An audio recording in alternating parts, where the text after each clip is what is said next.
అందరికీ నమస్తే. Welcome to my channel జయాపజయాలు. ముందుగా మిమ్మల్ని నేను ఒక ప్రశ్న వేస్తాను. మీకు ఎప్పుడైనా పరాజయం సంభవించిందా? మిమ్మల్ని ఓటమి పాలు చేసిన సమస్య ఏదైనా మీకు ఎదురైందా?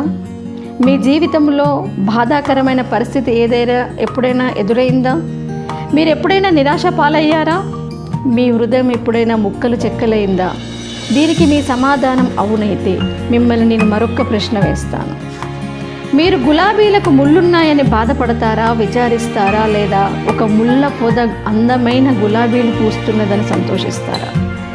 సమస్యని మీరు ఏ దృష్టితో చూస్తున్నారనేదే మీ విజయానికి నాంది. మీ దృష్టికోణం ఎలా ఉంది అనేదే మీ భవిష్యత్తును నిర్ధారిస్తుంది. పరిస్థితిని మీరు ఒక సమస్యగా చూస్తారా, లేక ఒక అవకాశంగా చూస్తారా? జీవితంలో అపజయాలు ఎదురైనంత మాత్రాన మనం ఓడిపోయినట్టు కాదు. ఓటమిని మనం ఎలా అంగీకరించాలి? ఒక అపజయాన్ని మనం ఎలా స్వీకరించాలి? అపజయాన్ని కేవలం ఒక మార్పుగా చూడాలి తప్ప కాకతాళీయంగా జరిగే సంఘటనలుగా చూడొద్దు. ప్రారంభంగా చూడాలి తప్ప ముగింపుగా చూడొద్దు. అపజయాన్ని ప్రవేశ మార్గంగా చూడాలి తప్ప నిష్క్రమణ మార్గంగా చూడొద్దు.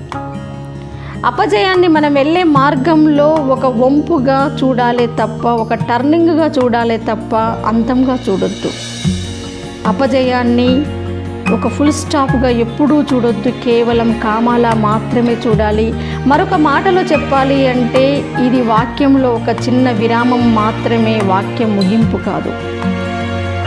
మీరు దాన్ని పరాజయంగా భావిస్తారా, లేదా పురోగమనానికి ఒక అవకాశంగా భావిస్తారా? మీరు స్పందించే పద్ధతి మీదనే మీ భవిష్యత్తు యొక్క ప్రభావం ఉంటుంది. అపజయం మనకు అధ్యాపకుడు కావాలి, కానీ యమకింకరుడు కాకూడదు. ప్రతికూలతను, అపజయాన్ని కూడా మనను ప్రేరేపించే శక్తిగా మనం మార్చుకోవచ్చు.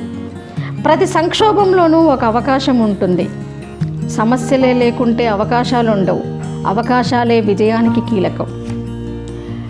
అపజయం మనని ఎత్తైన లక్ష్యాల్ని చేర్చేందుకు కొత్తగా ప్రేరేపించాలి, కానీ నిరాశ నిస్పృహల లోతుల్లోకి లాగి పడేయకూడదు. ఓటమి అనేది ఒక ఆలస్యమే కానీ పరాజయం కాదు. అది తాత్కాలికంగా దారి మళ్ళడమే కానీ శాశ్వతంగా దారి మూసుకుని పోవడం అంతకన్నా కాదు. పడిపోవడం కాదు, తిరిగి లేవాలి అని అనుకోకపోవడమే నిజమైన ఓటమి అంటే. అలవాటుగా మారనంత వరకు ఓటమి మంచిదే. మన జీవితంలో మన లక్ష్యాల పట్ల అలసత్వాన్ని పెంచితే విజయం కూడా ఓటమికి సోపానంగా మారుతుంది. ఎంతోమంది జీవితంలో అపజయాలని తమ విజయానికి సోపానంగా మార్చుకొని చరిత్ర పుటల్లో తమకంటూ ఒక స్థానాన్ని ఏర్పరచుకున్నారు. వ్యక్తులు పరిస్థితుల కంటే ఉన్నతంగా లేచి తాము మరింత సాధించేందుకు ముందుకు నెట్టేలా సమస్యలను ఉపయోగించుకున్నప్పుడు గొప్పతనాన్ని అందుకుంటారు అని నెల్సన్ మండేలా చెప్పారు. నెల్సన్ మండేలా తన జీవిత కాలంలో ఒక చరిత్ర సృష్టించాడు. పరాజయం విజయానికి ఒక సోపానం తప్ప మరేమీ కాదన్న విషయాన్ని అర్థం చేసుకున్న వారి కథల్లో అతని జీవిత చరిత్ర ఒక గొప్ప కథ. అతను ఒక యువ న్యాయవాది. దక్షిణాఫ్రికాలో జాతి వివక్ష విధానాన్ని అంగీకరించడానికి నిరాకరించిన కారణంగా అతను జైలు పాలయ్యాడు. 27 సంవత్సరాలు అతను కారాగార శిక్ష అనుభవించాడు.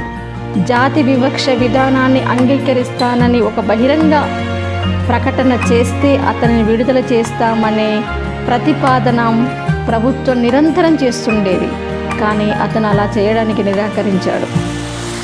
దక్షిణాఫ్రికా ప్రభుత్వం అతనికి డబ్బు, ఇతర సౌకర్యాలను కూడా ఎరచూపింది, కానీ అతడు ప్రతిసారి నిరాకరించాడు.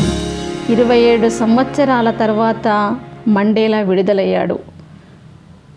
కానీ అతని అపురూప పునరాగమం ముగియలేదు. మొదట దక్షిణాఫ్రికాలో జాతి వివక్ష విధానాన్ని అంతం చేయడంలో అతను ప్రముఖ పాత్ర వహించాడు.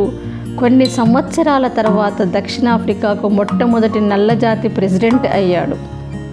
చూడండి, ఖైదీ నుంచి ప్రెసిడెంట్ దాకా ఒక పరాజయాన్ని విజయంగా మార్చడానికి ఎంత గొప్ప మార్గం.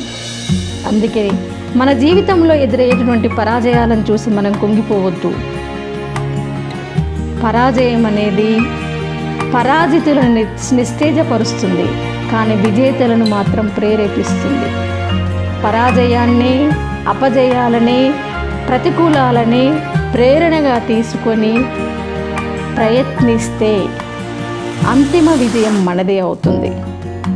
కాబట్టి పరాజయాలు మంచివే, ఓటమి మంచిదే. వాటిని సానుకూలంగా మార్చుకొని వాటి నుంచి నేర్చుకొని మన జీవితంలో అంతిమ విజయం సాధించడానికి ప్రతి క్షణము మనల్ని మనం ప్రేరేపించుకుంటూ ముందడుగు వేయాలి.